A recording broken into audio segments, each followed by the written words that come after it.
Magandang umaga, narito ang update ukol sa maging lagay ng ating panahon.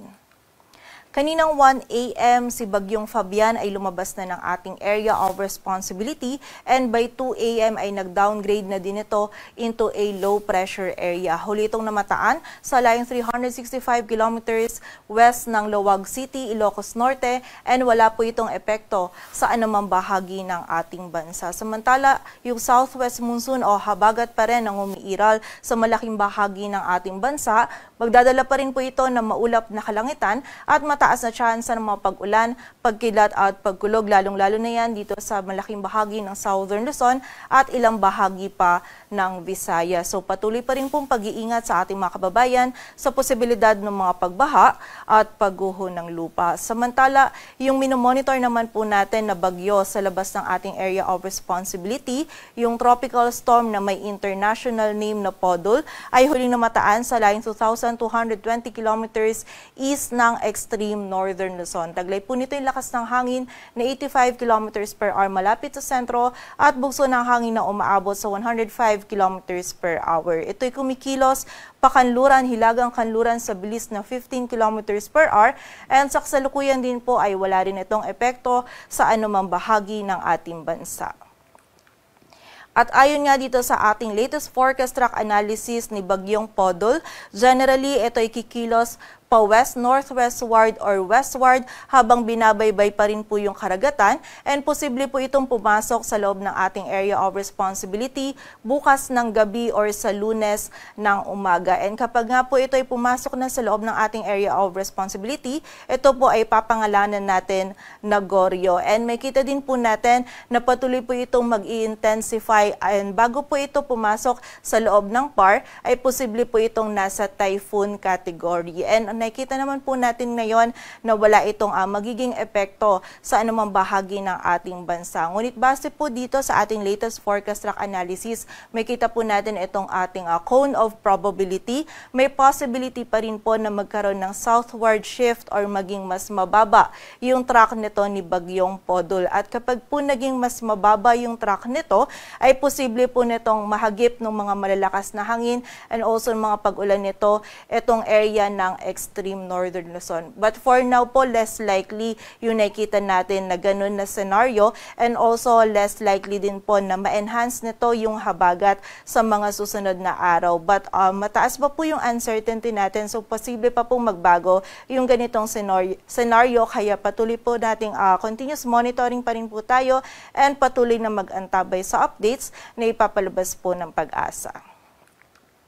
At para nga sa maging lagay ng panahon ngayong araw ng Sabado, magiging maulap pa rin po yung ating kalangitan, mataas pa rin yung chance ng mga pag-ulan, pagkilat at pagkulog dito sa Mimaropa, maging sa Quezon at sa buong bahagi ng Bicol region, dulot pa rin po ito ng habagat. Most likely, makatamtaman at kung minsan ay mga malalakas na pag-ulan pa rin po yung posible nating maranasan, kaya doble ingat pa rin sa ating mga kababayan sa posibilidad ng mga pagbaha at pagguho ng lupa. Samantala, dito naman sa Metro Manila, maging sa nalalabing bahagi ng Luzon, ay patuloy po magiging bahagyang maulap hanggang sa maulap yung ating kalangitan. This morning po ay makakaranas na po ng mga isolated na mga pag-ulan itong area ng Cagayan Valley and also yung bahagi din ng Aurora. Kaya pag-iingat po para sa ating mga kababayan dyan. Samantala, pagsapit naman po ng hapon at gabi ay tumataas din yung chance ng mga isolated o yung mga biglaang pag-ulan, pagkilat at pagkulog dito sa buong bahagi ng Northern Luzon,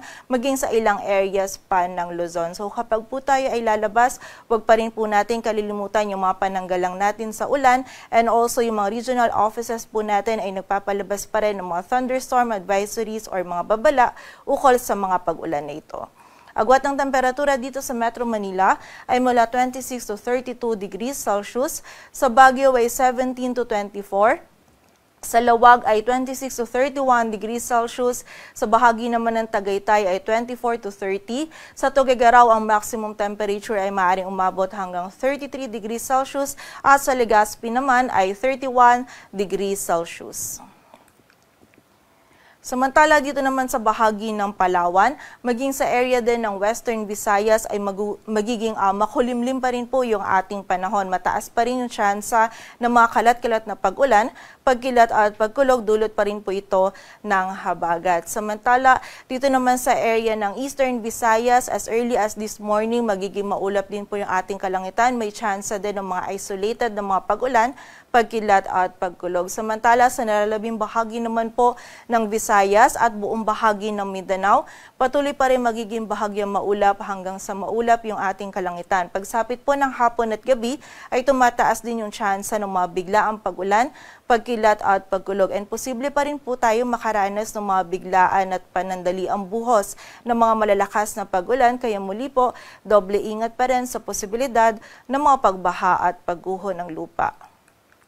Agwat ng temperatura sa Cebu ay mula 25 to 32 degrees Celsius. Samantala yung maximum temperature naman natin dito sa Kalayaan Islands, Puerto Princesa, Iloilo ay 31 degrees Celsius, sa Tacloban ay 30 degrees Celsius, samantala sa Zamboanga, ang agwat ng temperatura ay mula 25 to 33 degrees Celsius, sa Cagayan de Oro ay 24 to 32 at sa Davao naman ay 26 to 31 degrees Celsius.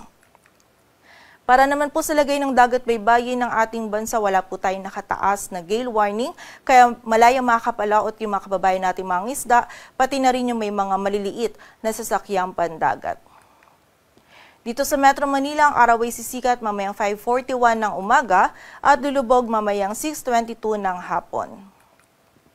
Patuloy po tayo magantabay sa updates na ipapalabas ng Pag-asa at para sa mas kompletong impormasyon, bisitahin ang aming website pag-asa.dost.gov.ph. At para naman po doon sa pinapalabas ng ating mga regional offices ng mga heavy rainfall warnings or rainfall or thunderstorm advisories, bisitahin lamang po yung aming website panahon.gov.ph.